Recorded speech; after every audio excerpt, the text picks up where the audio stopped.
Bom, boa tarde a todos, né? A ideia da gente aqui é justamente falar um pouco sobre o curso, animá-los, né, a estar conosco. É um curso que existe desde 1977, com o nome de CEPCOP, né, que é Centro de Ensino, Pesquisa e Clínica em Psicanálise, da Universidade da Santa Úrsula, que tem, né, pessoas extremamente importantes que passaram, né, por esse curso, tanto como alunos como professores, e a gente tem muito orgulho assim, de dar continuidade ao curso. A gente tem como objetivo, né, principal desse trabalho, né, levar as pessoas que desejam conhecer a teoria, a um nível que consiga, por exemplo, né, fazer as suas interfaces com outros saberes, né? Tem muita gente que procura mais para conhecer a psicanálise, fazer uma interseção com outros saberes e aí construir talvez seus projetos de pesquisa, né? Nós temos alunos de todos os níveis, né? Pessoas que já têm doutorado, que estão no doutorado, pós-doutorandos, tem de tudo, né? Assim, e tem pessoas que estão recém-formadas, mas assim, todo mundo, né, começando na psicanálise do zero, né? Porque mesmo aqueles que de alguma forma já têm uma certa vivência, uma certa experiência, a psicanálise ela sempre é alguma coisa nova. Quando você escuta sempre diferente, né, do que ela realmente era, né, naquele momento, né?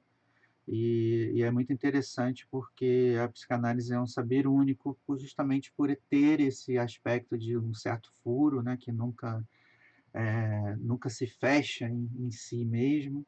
Então a gente está sempre buscando estudar mais e é muito bom isso, né?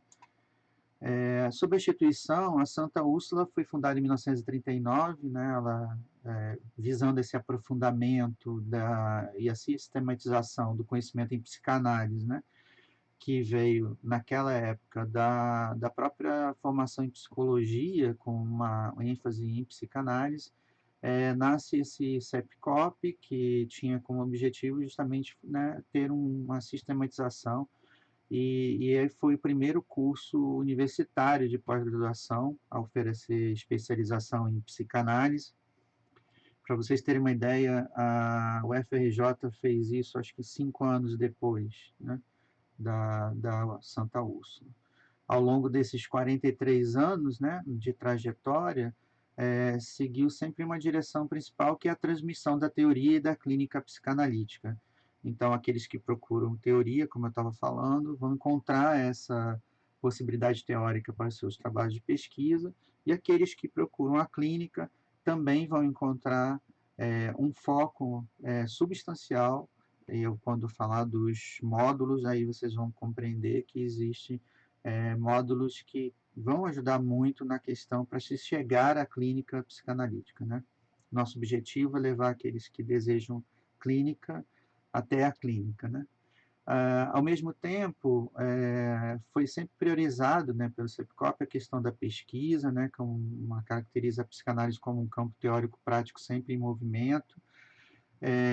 Eu mesmo hoje faço doutorado em psicanálise e minha linha de pesquisa é em torno da questão do contemporâneo, né, que é uma questão do virtual, e realmente é muito complexo isso, né, como é difícil para a clínica continuar se avançando, né, e lidando com a subjetividade humana, e a gente precisa muito, né, estudar e continuar estudando muito para poder atender, né? A gente oferece aqui 2 cursos, um de especialização em teoria psicanalítica e um outro curso de especialização em clínica psicanalítica. Contamos ainda com um serviço especializado de atendimento, né, à comunidade, que é uma clínica social, que está ligada a um estágio supervisionado que é oferecido aos alunos de clínica psicanalítica, né? E aí eu vou falar um pouco desse percurso, né, para isso. O nosso corpo docente, né, vocês já viram aqui a Alexandra, Tem eu, o professor Sérgio Medeiros, a Clarice, a professora Clarice, a professora Tatiana e o professor André, e os professores convidados, como a Alexandra falou, dependendo dos módulos, aí quando eu for falando dos módulos, a gente fala um pouco sobre a necessidade também de trazer sempre pessoas que conheçam um determinado assunto específico para nos ajudar, né? A Universidade de Santa Úrsula tem esse atendimento psicanalítico online, atualmente, fruto desse momento que a gente está vivendo, né? E, felizmente, por causa da Covid, a gente não está junto na Santa Úrsula recebendo vocês hoje, mas a gente está aqui, continuamos com as nossas aulas ao vivo, transmitidas através da plataforma que vocês estão utilizando. As aulas são ao vivo, ao mesmo tempo são gravadas e são disponibilizadas somente para os alunos na plataforma YouTube, para aqueles que tiveram algum problema de conexão, né? E aqueles também que desejam rever as aulas, né? As aulas ficam gravadas. Então, eu peço a vocês, talvez, quem quiser divulgar aí, né? Tem a clínica, né, social, atendida pelos alunos da pós-graduação. Para vocês terem uma ideia, né? Hoje a gente praticamente tem 50% dos alunos já estão em clínica, e desses alunos, hoje a gente tem uma média de 3 a 4 atendimentos por pessoa, né, por aluno. Então, é um número bem razoável de pessoas que são assistidas pela instituição. Eu acho que esse é um ponto forte desse curso. A universidade se dispõe, né, a ter uma clínica, né, para atender a comunidade. Ao mesmo tempo, também a instituição se coloca à disposição de compartilhar essa clínica com os alunos, né, também. Ela empresta o nome dela, né, para que os alunos possam atender, né, com supervisão dos professores. Nós atualmente temos 3 grupos de supervisão, um que eu faço e aos sábados, a Alexandra às segundas e a professora Clarice às quartas, né? São 3 grupos em 3 horários diferentes, né, tentando atender o máximo os alunos, né? Isso é além da aula, né? Isso também é para quem já está na clínica, ok? Se vocês tiverem qualquer dúvida, é só me interromper e perguntar. Então, o primeiro curso que eu queria apresentar para vocês é o curso de especialização em teoria psicanalítica. É um curso de 360 horas, realizado em 18 meses ou 3 semestres, né? O valor dele é o que está na tela, são 18 parcelas de R$ 500. A gente tem alguns módulos, né, para explicar. Então, introdução à psicanálise, que são 12 horas, tem a intenção de apresentar a psicanálise para aqueles que estão chegando, né, que não têm tanto conhecimento do vocabulário psicanalítico e que possam, de alguma forma, também, né, se sentirem mais à vontade no curso. A ideia é aproveitar bem essas 12 horas. Um pouco mais à frente eu apresento um pouco a ementa do que a gente está pensando em falar. A gente tem 4 eixos, né, que é teoria psicanalítica, que é metapsicologia, né, que apresenta a obra do Freud em 3 períodos. Nós temos psicopatologia psicanalítica, que apresenta neurose, psicose e perversão. É uma psicopatologia psicanalítica lacaniana, por conta disso, né? A gente usa autores, né, como Joel Dor, né, que é lacaniano. A gente usa Philippe Julien, né? A gente usa alguns autores que, de alguma forma, explicam melhor essa questão do ponto de vista lacaniano, porque Lacan realmente apresenta uma possibilidade de tratamento, por exemplo, para psicose, né? E também dá uma oportunidade de pensar o tratamento para perversão, né? O Freud, com todo o trabalho que ele fez, que é incrível, é um gênio, ele não teve tempo suficiente, né, para chegar a esse ponto. O Lacan continua, faz a leitura do Freud e formata essa possibilidade de tratamento, né? O Lacan é um grande clínico, né? As pessoas às vezes olham Lacan como um teórico, né, pela quantidade de seminários que existem, mas na realidade o seminário faz parte de uma característica dele de transmissão, mas os seminários não são livros, né? São notas de aula. Lacan é uma pessoa de clínica, atendia muito, né? Então fazia muitos atendimentos, quer dizer, uma pessoa voltada realmente para manejo, né, do tratamento. A gente tem um outro módulo, um grupo, né, outro eixo, que é conceitos psicanalíticos, 1, 2 e 3. Esses conceitos psicanalíticos, eles ficam transitando em torno do seminário 11, né, dos 4 conceitos fundamentais da psicanálise, né, que são o inconsciente, né, a pulsão, a transferência e a repetição. E é lógico que, junto com isso, vocês estão, né, vão estar estudando alguns outros conceitos que vão conversar com esses conceitos principais. E a gente tem um último eixo que chama ética psicanalítica, que é feito em torno do seminário 7, a ética da psicanálise, que tem como objetivo levar vocês, de alguma forma, a entenderem o papel de vocês como psicanalistas, né, ao longo de 3 semestres. Aparentemente, talvez seja, para mim, na minha opinião, né, um módulo que é fundamental para quem pretende chegar na clínica. É impossível, né, chegar à clínica sem essa ética muito bem estabelecida. Saber lidar com o diferente, né? Saber lidar com ter uma neutralidade, né? Tudo isso se desenvolve ao longo do tempo, né? Então, muitas vezes a gente, como eu estava ouvindo aí, né, a questão que foi colocada, né, de fruto de estar aqui fruto de uma análise, né? Eu também estou aqui fruto de uma análise, né? Eu sou engenheiro, né, de formação, eu só fui parar na psicanálise ao longo de um processo analítico, né? Surgiu o desejo de ser analista a partir do processo analítico, né? E aí, lógico que, além disso, né, tive que sentar ali e estudar bastante. Eu fiz esse curso, né, com a professora Alexandra, que foi minha professora, e a gente estudei bastante a questão que eu acredito que é fundamental, que é essa questão da ética, para chegar nesse lugar de autorização como psicanalista, né? A gente tem um último bloco aqui, que é a produção de textos em psicanálise, cada um com 20 horas, isso em cada semestre, né? Você tem o 1, 2 e 3, que tem como objetivo ajudá-los no processo de escrita de artigos sobre a psicanálise. Por quê? Porque é uma decisão, né, no nosso programa, que a gente não tenha mais a necessidade de um TCC, né, um trabalho de conclusão de curso.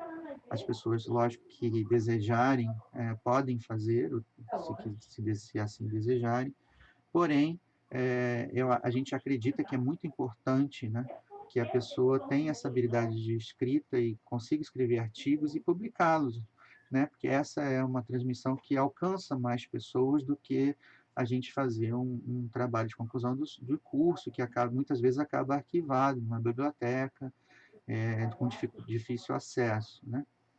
No meu caso, especificamente, eu optei por fazer um TCC porque eu tinha como objetivo publicar um livro quando terminasse, né? Então, é isso. Quem desejar escrever bastante, faça, né? Quem tiver mais tempo, aproveite os 3 semestres para escrever, né?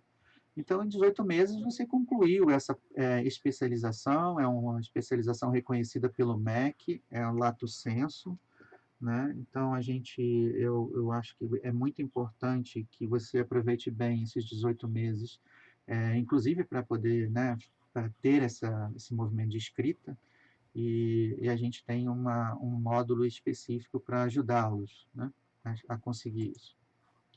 Então, os pré-requisitos para se fazer esse curso de especialização em teoria ter um diploma de ensino superior, né, reconhecido pelo MEC, em qualquer área de conhecimento, que deseje, né, ingressar ou dar continuidade ao estudo da psicanálise, né? Nós temos muitas pessoas que vêm de outras áreas que não são as áreas da área da psicologia e da medicina. A gente tem pessoas de sociologia, educação, eu mesmo, né, vim da engenharia. Então, não há necessidade de ser da psicologia, até porque a psicanálise é muito diferente da psicologia. A diferença principal, no meu ponto de vista, é a questão, né, de se trabalhar o inconsciente na psicanálise, e a psicologia tem, sim, um foco na consciência, tem uma preocupação, um manejo diferente também da psicanálise ao lidar com as pessoas que a procuram. Cada um, né, tem o seu lugar no mundo, mas a psicanálise ela tem um lugar diferente, justamente porque a psicanálise tem uma ética diferente, ela abraça o que é estranho, né, o que é bizarro, ela tem uma característica de não julgamento, né, e então é muito importante, né, essa diferença. Quer dizer, eu acho que hoje o mundo tem uma necessidade muito grande, né, de psicanálise, né? Aqui tá Principalmente, enorme. principalmente, né, pelo fato de que a psicanálise ela é uma clínica que consegue olhar para o real, né, para o real que não cansa de aparecer, para esse estranhamento, né, um estranhamento não só de si, mas um estranhamento do que se passa no mundo, né? O critério de seleção é o que vocês estão fazendo aqui, é conhecer o curso, conversar com a gente, né, entregar os documentos. Depois eu vou passar aqui um link para vocês. Vocês têm lá uma lista de documentos que são necessários, vocês providenciarem, né, para a inscrição. Então, basicamente, para a teoria psicanalítica é isso, né? Que eu vou apresentar só essa ementa para vocês, que seria a ementa de introdução, né? Para que vocês possam conhecer mais ou menos o que acontece primeiro, né? Então, essas 12 horas que a gente, de alguma forma, pretende dedicar justamente para que vocês saibam o que é a psicanálise, né? O livro base para isso o que eu utilizo é o livro do Fábio Herrmann, é um psicanalista freudiano da IPA, que já falecido, ele é de São Paulo, é um dos psicanalistas muito interessantes que o Brasil já teve, porque tem uma obra única, própria, tem teorias muito bem elaboradas. E nesse livro é interessante porque ele fala para iniciantes, né? Então é um livro que fala praticamente de quase todos os conceitos mais importantes da psicanálise, né? Do freudiano, e trazendo isso de uma forma bem leve, bem divertida. É um livro fácil de ler, de 50 páginas, que a gente consegue aprender bastante coisa sobre o vocabulário da psicanálise. Outra parte desse momento, dessas 12 horas, é por que a psicanálise ainda hoje, a gente compreender, através do livro da Elisabeth Roudinesco, em francês é Roudinesco, né? Por que a psicanálise?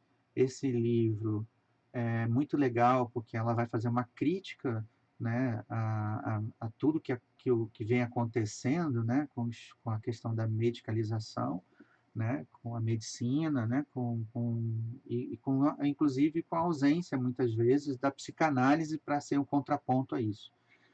E, por final, a gente também adota o dicionário enciclopédico de psicanálise, o legado de Freud e Lacan, do Pierre Kaufmann, que é um dicionário que tem todos os termos principais da psicanálise. A gente deve passar por alguns, né, para a gente também ter um vocabulário e entender os conceitos de uma forma mais rápida e poder entrar no curso um pouco mais, não se sentindo tão estranho às palavras, aos nomes, né, que são dados nesse campo, né, de saber.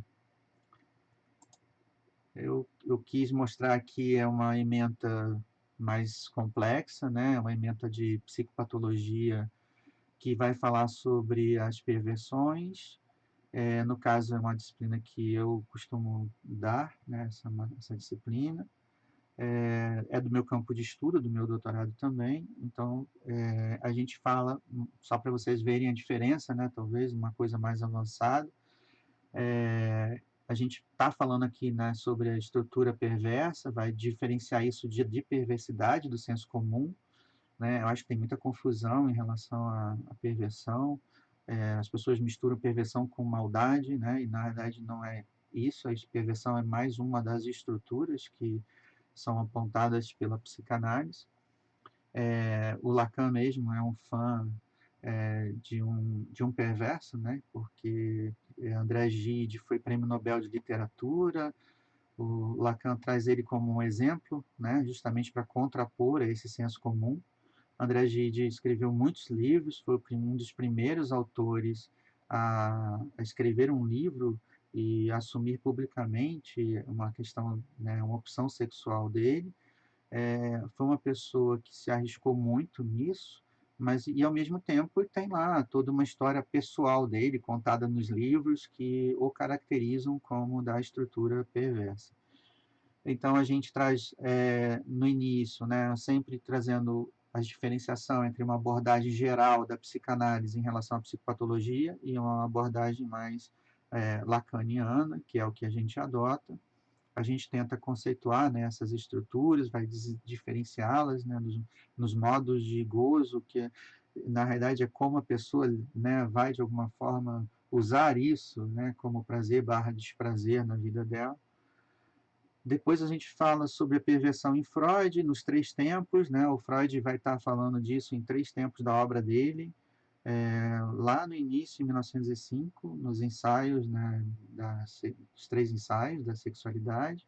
Depois ele vai embate-se numa criança, no segundo tempo, e no terceiro tempo, no fetichismo, já no final da obra dele.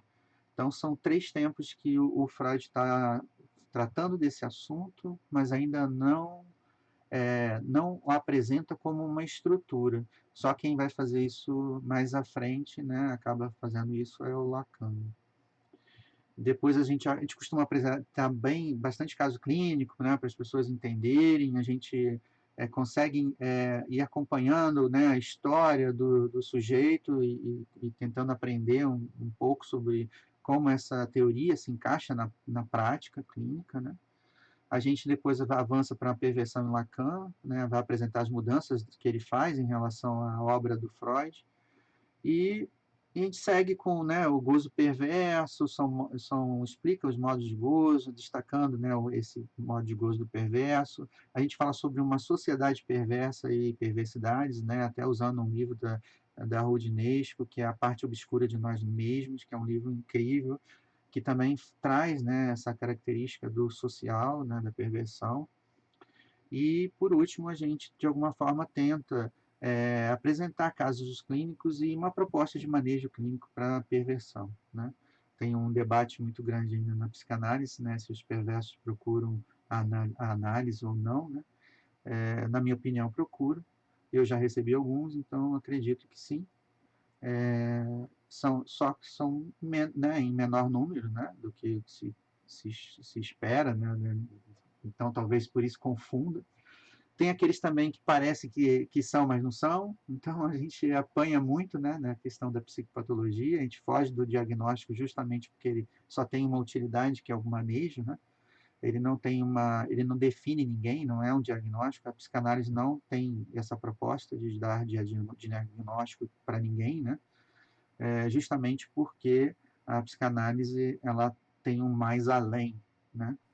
Então, por exemplo, nos meus estudos né, no doutorado, eu estou indo no mais além dessas três estruturas, né?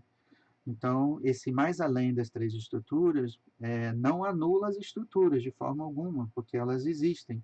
Muitos sujeitos vão estar nela, né? Nessas três estruturas, neurose, psicose e perversão. Porém, existem sujeitos que não se enquadram de forma alguma em nenhuma delas, né? Então, acho que um exemplo que eu posso dar é do filme do Coringa, né? Por mais que você tente, você não conseguiria enquadrar o Coringa nesse último filme do Coringa, ele nenhuma das estruturas, nem psicose, nem perversão, nem neurose, né? Ele é um ser que escapa a essas definições estruturais. né? E isso é muito bom, porque isso também apresenta para a gente esse furo que eu falei que a psicanálise aceita. Ela aceita bem esse não ter certeza sobre tudo, né? Não se fechar em tudo, né? Ela sempre está aberta porque tem um furo. Então, nesse furo que a gente aprende e a gente também, é lógico, se surpreende a todo instante, né? Depois que vocês, então, fizeram esse passeio aí pela especialização em teoria psicanalítica, né, depois de 3 semestres, aqueles que desempenham um determinado, eu acho que depende muito do o quanto de desejo aparece, né, o desejo do analista, né, que é diferente do desejo de ser analista. Então, qual é a diferença, né? O desejo de ser analista inclui muito uma coisa egóica, né? Você sente um certo orgulho, né? De ser analista, eu sou psicanalista, né? O desejo do analista é o desejo de se colocar como objeto do outro, né? Que não tem muito a ver com uma coisa egóica. Então, o desejo do analista é desenvolvido ao longo desses 18 meses de teoria psicanalítica, e a gente vê, a gente gosta de ter essa oportunidade, de dar essa oportunidade a todos, né, que possam realmente, ao longo desses 3 semestres, descobrir esse desejo, aqueles que não sabem ainda, né? Então, muitas pessoas procuram pela teoria e descobrem um desejo, esse desejo do analista, né, durante o curso. Esses que descobrirem, né, e fizerem uma boa entrevista de seleção, serão admitidos, sim, na especialização em clínica psicanalítica, né? Alguém quer perguntar alguma coisa?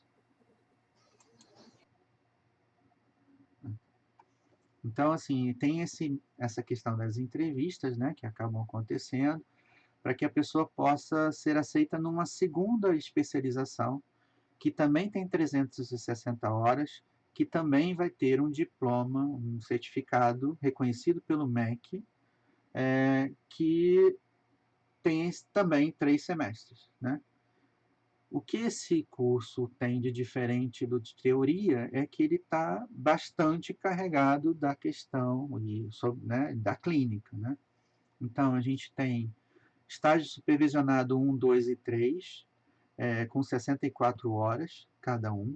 Significa que, ao longo desses 18 meses, você provavelmente vai atender algo em torno de pelo menos 3 pessoas para cumprir essa carga horária.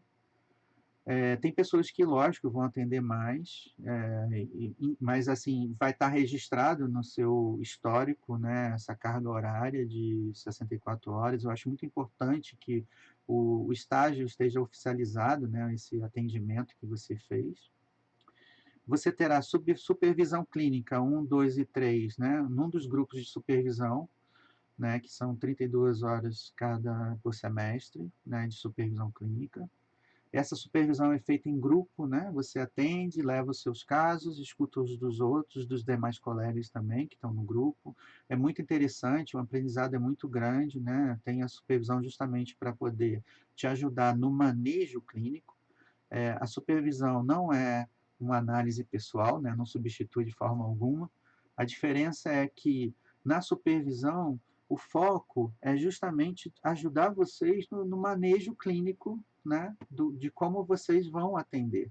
Na análise pessoal, vocês levam as questões que atravessam vocês durante o atendimento, né, coisas pessoais, que não são levadas para a supervisão, né, pelo motivo óbvio, né, de que justamente a supervisão tem uma característica mais de ajudar na questão do manejo. Então, por exemplo, você está atendendo alguém que está contando uma história, e essa história atravessa a sua história, e você não consegue sustentar a neutralidade, você não consegue, de alguma forma, manter o seu sujeito do lado de fora do consultório. Então, na realidade, quando você traz você para dentro, você deixa de ser objeto desse outro que está ali, e você passa a ser sujeito, aí sim você a escuta se modifica e você, consequentemente, não consegue mais exercer o papel de psicanalista naquele momento. Então, geralmente essas coisas que atravessam e te tiram dessa posição de analista são levados para uma análise pessoal. O que a gente leva para supervisão são geralmente casos do tipo, aconteceu isso e eu não sabia bem o que fazer, né, em relação a isso, né? Aconteceu aquilo e eu queria ajuda para saber o que eu faço. Então, isso também é bem interessante. A análise pessoal seria pré-requisito, né, para qualquer um que desejar chegar na clínica, né? Tem que passar pelo seu processo de análise. Sem o seu processo de análise, é muito difícil entender, né, tanto acompanhar, né, entender a parte clínica, entender como funciona. É muito, muito importante que você também viva a experiência, né, de passar por uma análise para poder compreender, né, de como funciona. E a gente colocou, né, nesse programa, né, que só começará em abril do ano que vem, a clínica, né? Hoje a gente está disponibilizando a teoria para vocês. Esse de clínica vai começar em abril do ano que vem para a turma que vai estar terminando teoria nesse período. Teremos um módulo de seminário clínico 1, 2 e 3, que tem como objetivo trazer pessoas, né, com professores convidados de sociedades psicanalíticas que possam trazer casos clínicos do início ao fim, né, que possam relatar casos, trocar com vocês informação sobre casos clínicos. Tópicos especiais em psicanálise também tem como objetivo específico trazer situações que são muito importantes para o manejo clínico. Então, por exemplo, né, tópicos especiais em psicanálise 1 tem como grande candidato a questão da diferença, né, a diferença das diferenças, né, que são apontadas hoje na contemporaneidade. A gente tem que aprender a lidar com essas diferenças, então é bom estudar isso, né? A intenção é trazer um professor, né, no caso até meu orientador, Walter Ives, que se propôs a vir e falar sobre a diferença, né?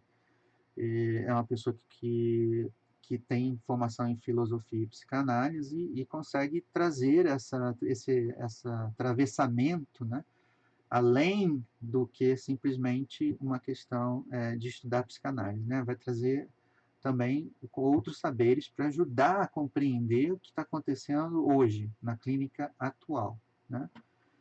E temos também uma opção que seria bem interessante, que eu também vejo como outra, que é um tópico extremamente importante, são as questões das compulsões, né? Não só as compulsões relativas à droga, sexo, alimentação, mas também o digital, né, que também agora virou uma compulsão quase necessária e vai invadir a vida de muitas pessoas, né? Então já se tornou um tópico muito importante, né? Então é esse o objetivo, né? É sempre trazendo coisas que falem do contemporâneo, né? Que falem das dificuldades da clínica, daquilo que está aparecendo na clínica para vocês naquele semestre, né? Então, assim, a ementa também acaba que muda dependendo da situação que a gente estiver vivendo, né, naquele momento. A clínica fala muito com a gente, né, sobre as necessidades dela, e isso também nos ajuda a definir, né, esses convidados que vão ajudar vocês aí no curso, tá? Então, assim, a ideia é essa desse curso, né, é levar vocês à clínica, né, que vocês saiam com bastante experiência, né, de atendimento, possam construir uma clínica de vocês, né? A universidade empresta o nome dela, né, para vocês, e isso também eu sou muito grato. A minha clínica nasceu assim, né, graças a Santa Úrsula ter se prontificado a colocar o nome dela para que eu pudesse atender, começar a atender, né? Então, esse que é assim que foi. Apenas, né, eu fugi um pouco aquela coisa do atender 3 pessoas, né? Acabei atendendo 12 pessoas, né? As 12 foram para o consultório, né? Exatamente, assim, Então, você assim, fazia foi... plantão mesmo, né? Você É, eu, tinha uma sala sua própria na é clínica da verdade. USU. Eu realmente resolvi tirar, né, 2 dias para atender, e realmente era uma coisa que eu me dediquei bastante, assim. Então, os pré-requisitos são ter passado pela teoria psicanalítica, né? Eu acho que é muito importante ter passado pela teoria, A gente pode analisar, caso apareça algum caso muito específico de alguém que já tenha passado por outro curso de teoria, de pós-graduação em teoria psicanalítica, mas, assim, tem que ter uma grade parecida, né? Tem que passar por Freud e Lacan para que a gente possa né, aceitar uma equiparação, né? Mas, assim, eu peço, assim, aqueles que não seguiram esse percurso, não tiveram, talvez, esse movimento todo em relação, por exemplo, à ética psicanalítica, eu sugiro que vocês frequentem um curso de teoria, vale a pena investir esse 1 ano e meio, e depois você vai com calma, né, para a clínica, né, mais preparado. Muitas pessoas, às vezes, que passam, né, por esse processo de forma assim muito superficial, sem um grande aprofundamento, sem estudar tanto, depois desanima com a clínica, né? Parece que a clínica ela tem algo de especial, ela demanda um esforço, né? E esse esforço está desde o início do curso, né? Você vai ter que estudar mesmo, né? Estudar bastante, se dedicar, né? Para chegar lá. E é muito importante porque a clínica cobra isso, né? Cobra da gente principalmente essa posição, como eu falei, esse desejo analista, né, uma posição de suposto saber, sustentar isso é muito difícil, e é difícil justamente porque você precisa conhecer bem, fazer a sua análise bem, fazer a supervisão bem, né? Tudo isso, né, é uma oportunidade de você construir isso de uma forma mais sólida possível, né? Mas eu garanto aqueles que, de alguma forma, se dedicam e cumprem essas etapas, a clínica funciona bem, né? Funciona de uma forma tranquila, né? Dentro das possibilidades de cada um, né? Tem pessoas que vão atender tem pessoas que gostam de atender criança, adolescente, adulto, né? Então, assim, cada um vai se encontrando no seu estilo, né, de analista também. Tem uns que são mais tem um estilo próprio, né, de analista, né? Então, e é interessante porque na supervisão, né, você vê todos os estilos. Tem vários estilos de analista, né? O que é muito interessante. Então, o critério de seleção, né, é a avaliação da coordenação, que está acompanhando vocês no curso de teoria o tempo todo, e um colegiado que a gente forma com os professores, que é responsável, né, antes da matrícula no curso, para dar o aval para a entrada na clínica.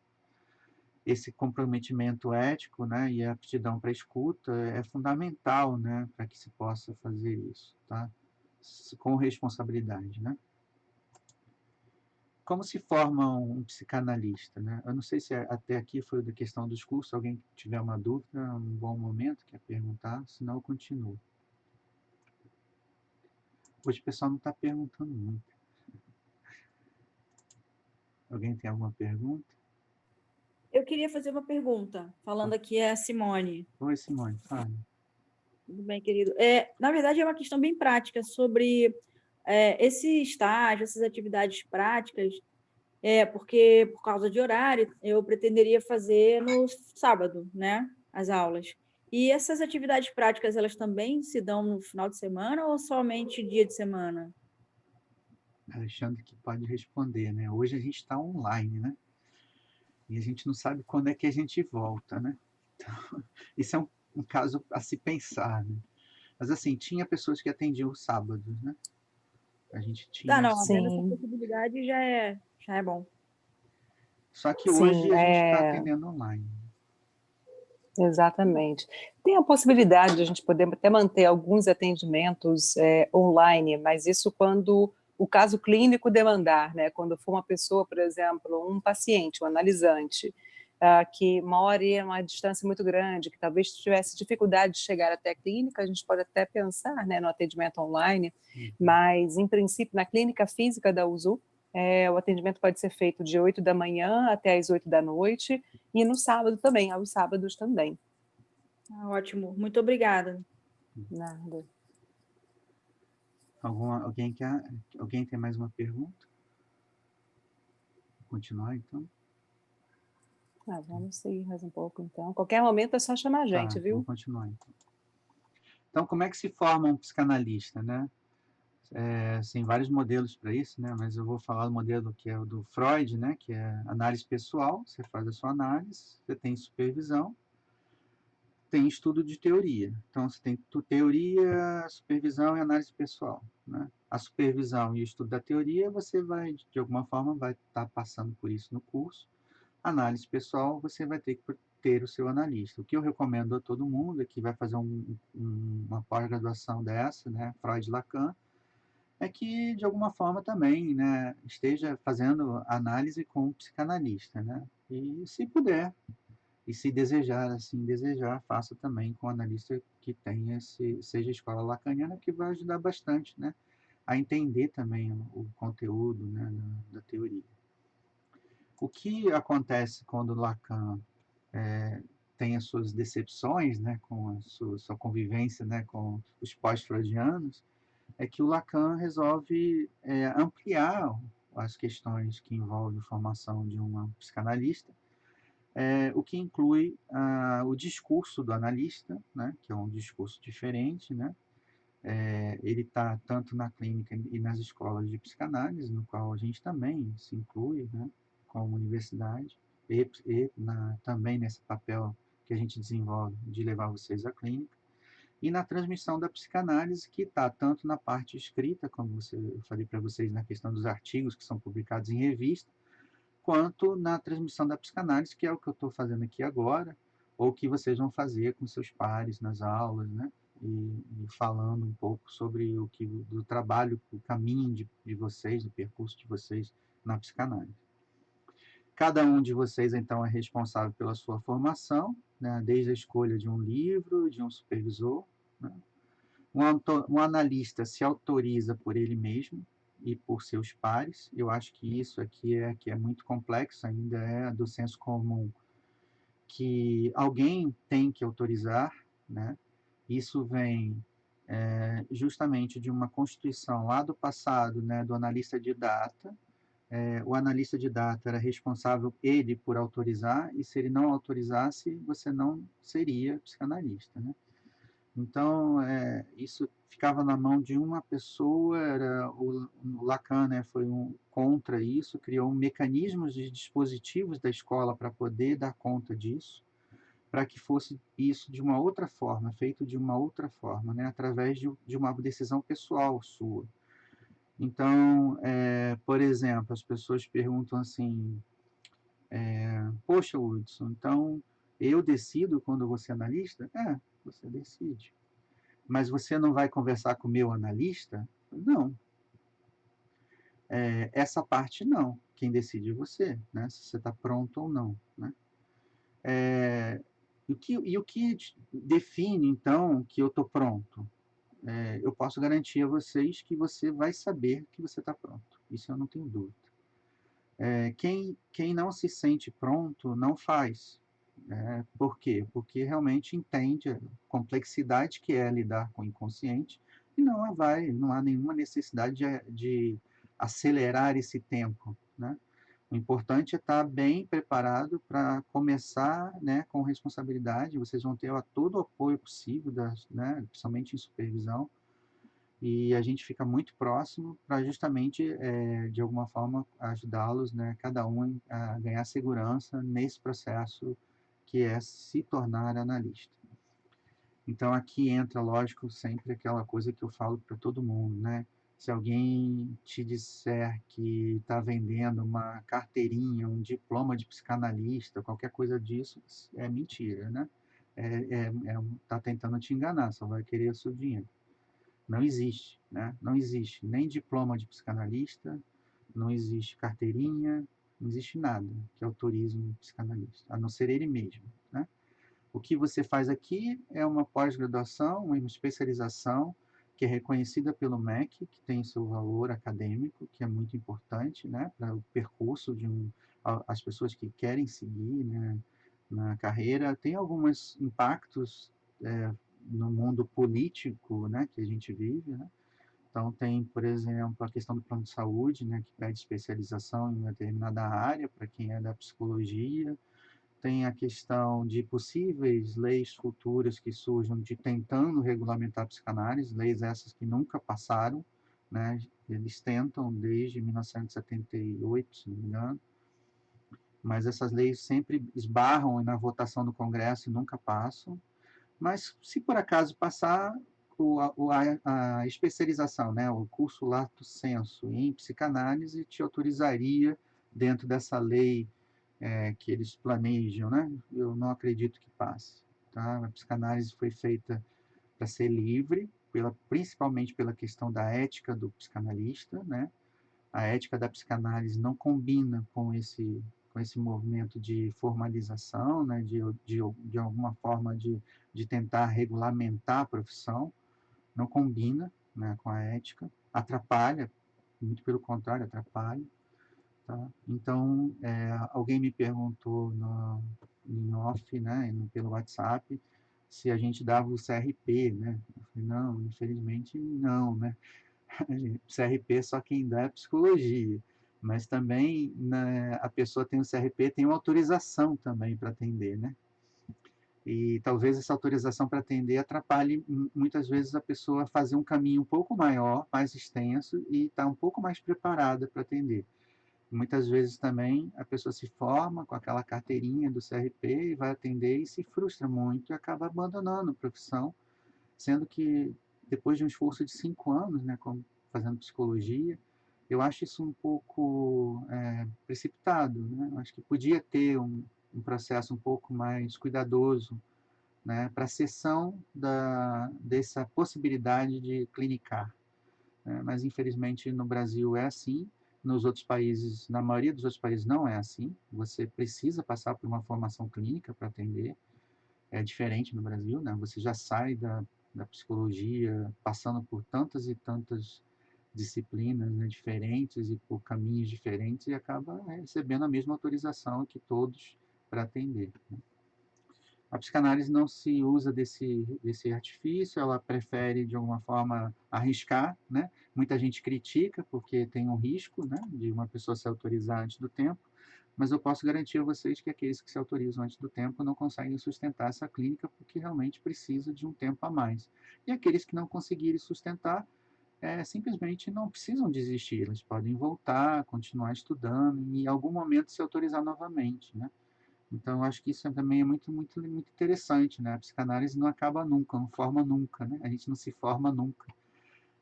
A gente continua em formação até o fim dos tempos, né? Até o fim dos nossos tempos, né?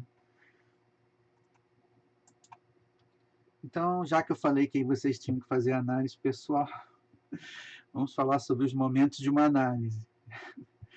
Por quê? Porque eu acho tão importante, né, fazer análise pessoal, que eu acho que as pessoas têm que conhecer um pouquinho esse percurso, né, do que é uma análise, né? No momento zero da análise, né, a pessoa chega com uma queixa, né, assim, o mundo é cruel, né, fui demitido, aí blá, blá, blá, que é sempre o outro, né, a culpa é do outro, né, que eu falo.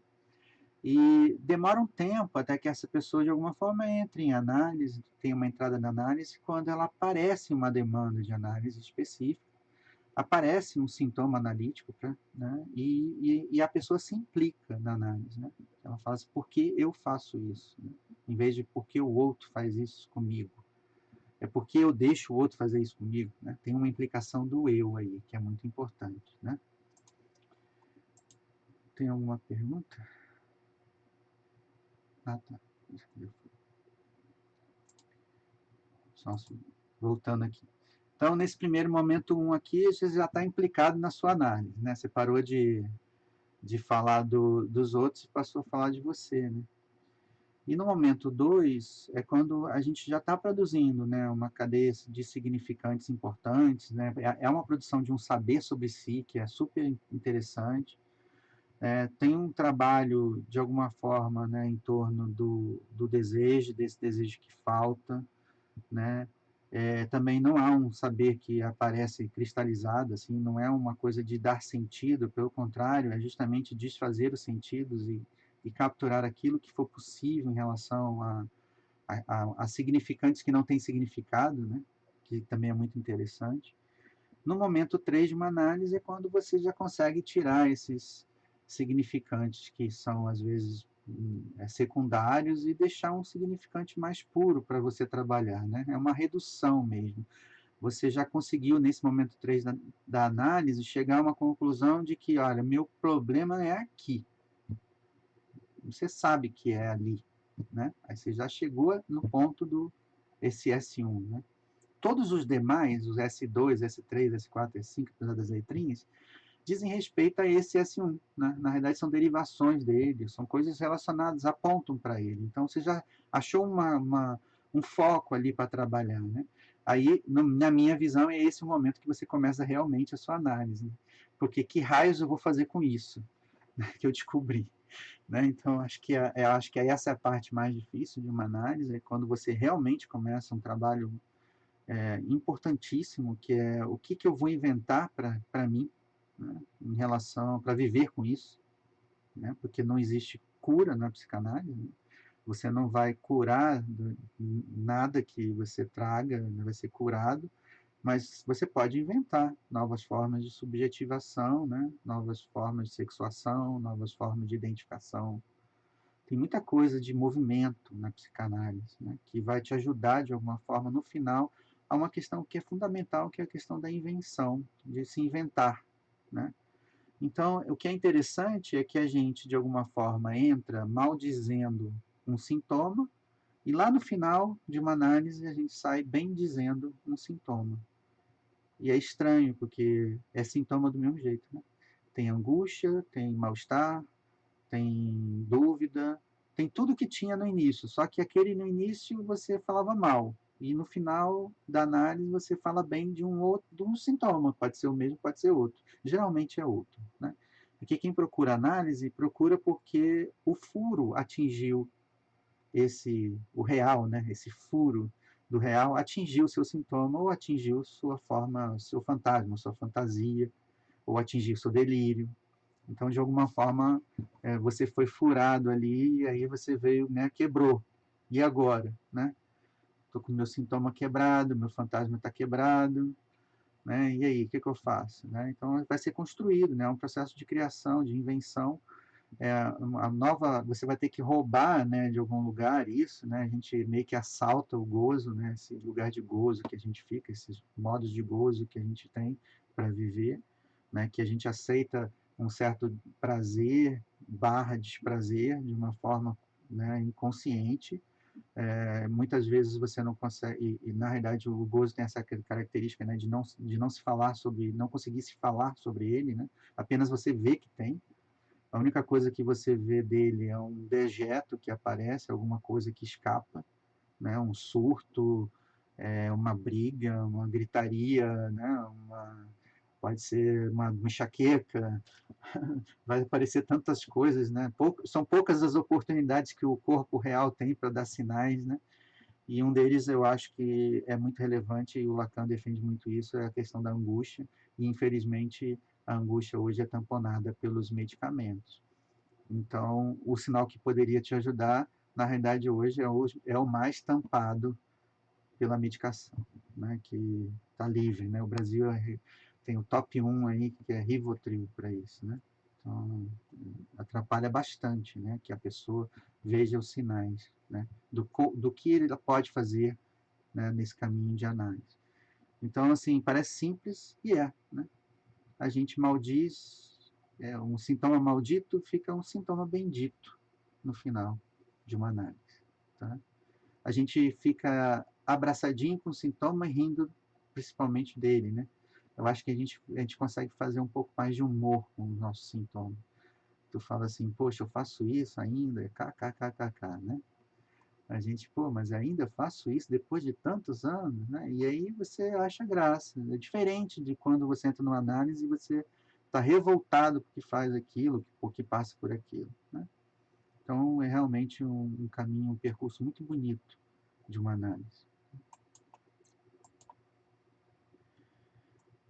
Eu vou rapidamente passar só para vocês lembrarem, né, quem é o Freud, né? O Freud é o inventor aí, o pai da psicanálise, a pessoa mais importante da psicanálise, né? É um gênio, né?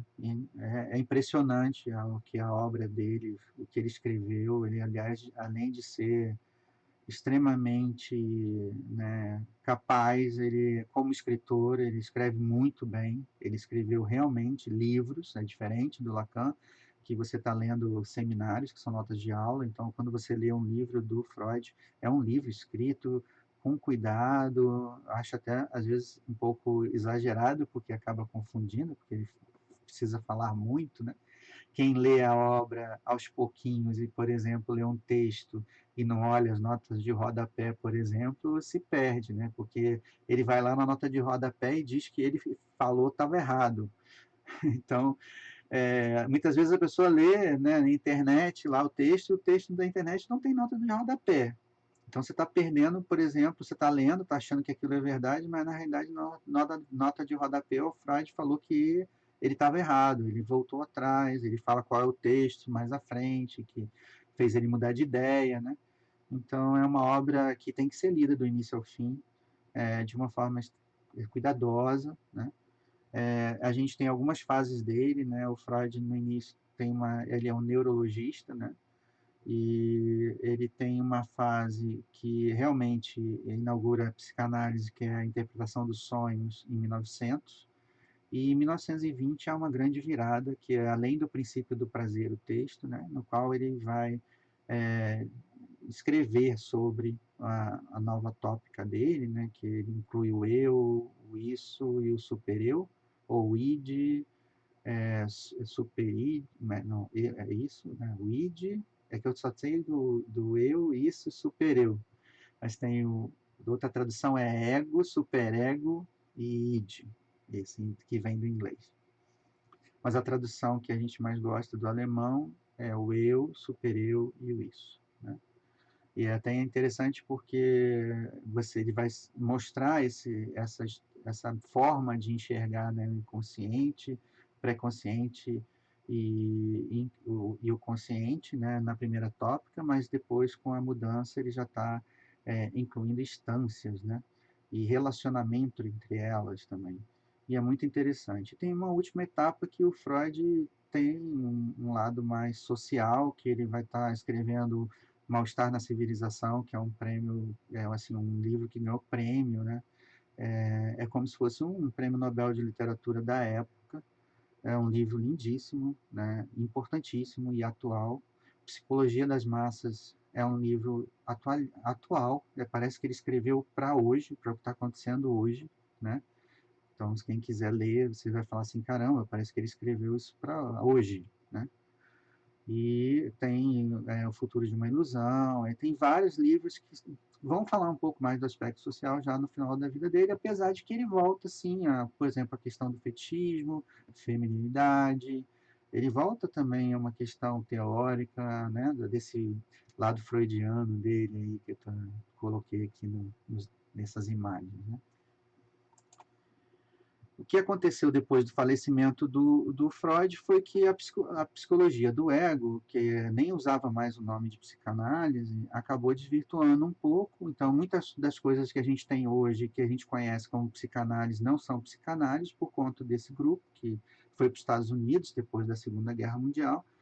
E essa psicologia do ego vem muito de uma necessidade que havia nos Estados Unidos, dessa emergência de tratamentos mais rápidos, né?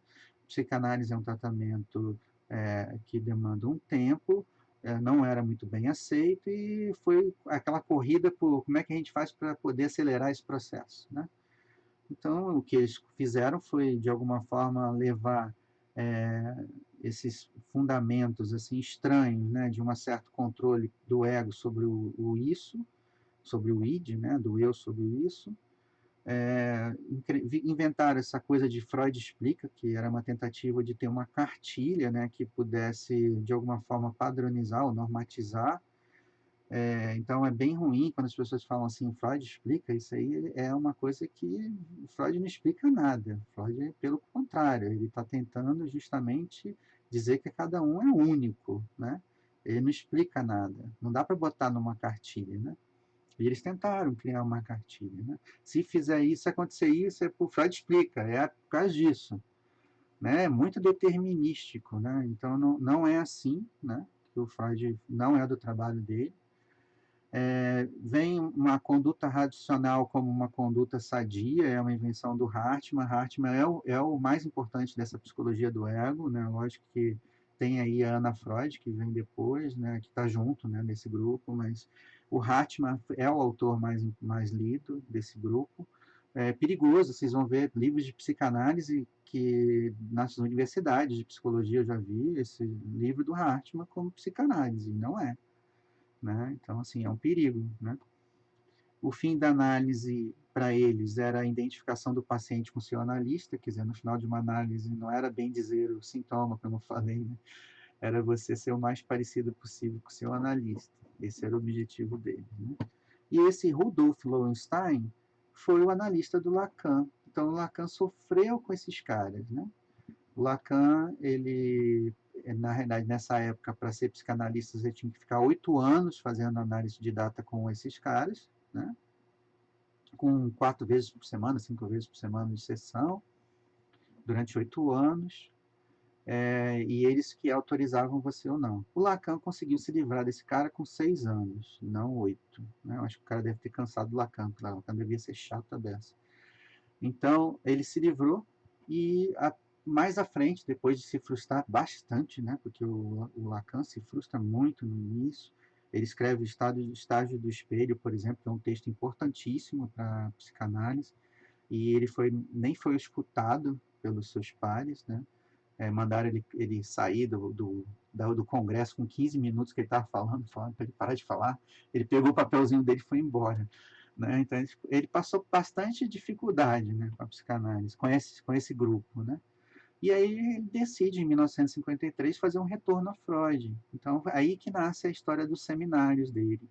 Foi uma tentativa de falar assim, olha, está tudo errado, vamos ler o Freud de novo? Aí ele vai ler o Freud de novo. Né? Fazer uma leitura minuciosa da obra do Freud para desfazer todas essas confusões que foram criadas após a morte do Freud. Então, o Lacan, né, na minha opinião, é o maior de todos os freudianos, porque ele foi a pessoa que mais deu valor à obra do Freud. Ele não nega aquilo que o Freud escreve, diferente de muitos pós-freudianos que negavam alguns conceitos, né? O Lacan abraça esses conceitos e amplia, lógico, né, para incorporar aspectos que aparecem na clínica, né, da época dele, do contemporâneo dele, né? Então, acho que é isso. É importante só ressaltar que da onde veio o Lacan, né? O Lacan nasce disso, né? Então, por que o nosso curso é Freud-Lacan, né? Porque o Freud faz um trabalho magnífico, importantíssimo, mas a gente precisa do Lacan, principalmente porque o Lacan traz, de alguma forma, a formalização para a psicanálise, para evitar esses desvios, né, que aconteceram nesse período anterior, né, que aconteceu na psicologia do ego. Para que não acontecesse novamente, o Lacan faz uso de coisas, né, de estudos da filosofia, da matemática, da lógica, da linguística.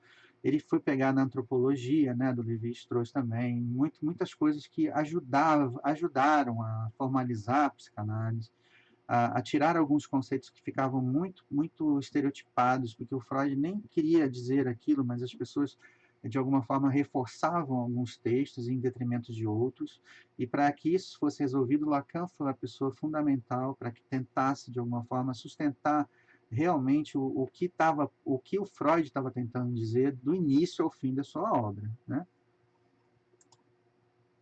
Então, para mim, o Lacan é muito importante para a gente porque ele vai ter esse esforço dele, né, na tese dele de doutorado de 1932, de tirar a patologia, né, da paranoia, que ele tem uma movimentação em direção a sair de uma saída de não patologizar, né, a questão do atendimento, né, seja qualquer estrutura que viesse, né. Depois ele vai fazer isso também com a perversão, também com a dragide, né. Na definição de sujeito para a psicanálise, que é o Lacan que vai definir sujeito para a psicanálise, o Freud só cita em 2 lugares na obra dele inteira a palavra sujeito. Freud usava a palavra indivíduo em vez de sujeito. Né? O sujeito para a psicanálise é um sujeito, em sua maioria, porque existe um mais além sempre, né? Tem um furo, mas em tese é um sujeito dividido, né? É um sujeito barrado, né?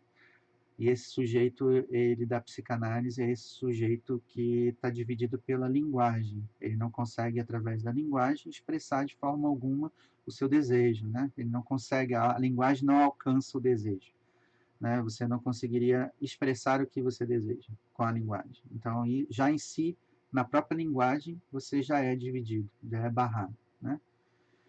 No retorno a Freud, né, na forma de transmitir a psicanálise, né, na formalização dela, e na formação de psicanalistas e os mecanismos de uma escola, né, que foi uma crítica, né, à própria formação dele como analista. Né. Para concluir, então, como eu já tinha falado anteriormente, né, ninguém se forma em psicanálise fazendo faculdade de psicologia ou de medicina ou qualquer outro curso, e nem pós-graduação, né. O que acontece muito na psicologia é por o fato deles escolherem a abordagem psicanalítica dentro do curso, eles vão fazer uma psicologia e praticar uma psicoterapia psicanalítica, né, mas não é psicanálise, né, não seria possível fazer isso. Então, eles têm uma tentativa, sempre teve, né, de incorporar a psicanálise em algum outro lugar, né? A psicanálise nasce da medicina, por exemplo, né? E se afasta dela, né? O próprio Freud faz isso, Lacan também faz, na psiquiatria. Mas aí, hoje, ainda tem esses movimentos que, de alguma forma, confundem um pouco, né? Então, você não se forma em psicanálise em lugar nenhum, né? Porque a formação do analista é sem fim. Não existe diploma de psicanalista, né? Não tem carteira de psicanalista. E se alguém lhe oferecer isso, fuja, por favor, é uma cilada. Né? Ele só vai pegar seu dinheiro, é inútil, não te dá não te autoriza a ser psicanalista. Não existe psicanalista que conjugue a psicanálise com a abordagem da psicologia, né? O psicanalista trabalha com psicanálise. Se alguém diz que conjuga a psicanálise com hipnose, com comportamental, com psicodrama, com coach, com religião, com seja lá o que for, essa pessoa certamente não trabalha com psicanálise. Tá? Então, é isso, a formação em psicanálise não só tem começo, não tem fim. E nosso papel aqui é formar especialistas, né? Esses especialistas que têm um percurso, uma parte do percurso aqui conosco, né? E que vai continuar esse percurso, né? Tanto com a gente quanto em alguma sociedade psicanalítica, né? A nossa ideia é que tenha uma formação continuada, nossas portas estão abertas para os ex-alunos, vocês de vez em quando verão algum deles por aí, justamente porque eles podem vir assistir às aulas, estar conosco, né? E tem essas ideias que a gente tem de fazer roda de conversa, trazer pessoas, aproximar mais, né? Vocês dos ex-alunos, isso é muito interessante para a continuidade de vocês na psicanálise. O próximo passo aqui é vocês fazerem uma pré-inscrição, né? A gente criou um formulário no Google Forms, que tem esse link, que é simplesinho, né? Eu fiz um link curto para vocês, que é http://b de bola i, t de tatu, né? bit.l de lápis y, /psicanálise usu tudo junto. Quando você clica nesse link, você é direcionado para um formulário. Nesse formulário você vai preencher, né? E é uma pré-matrícula, né? Lá tem, no final desse formulário, todas as instruções e todos os documentos necessários para a matrícula, né, oficial na Universidade Santa Úrsula. É que eu peço vocês fazerem essa pré-matrícula até para a gente poder manter contato. Eu fico mais próximo de vocês se vocês preenchem esse formulário. Tá?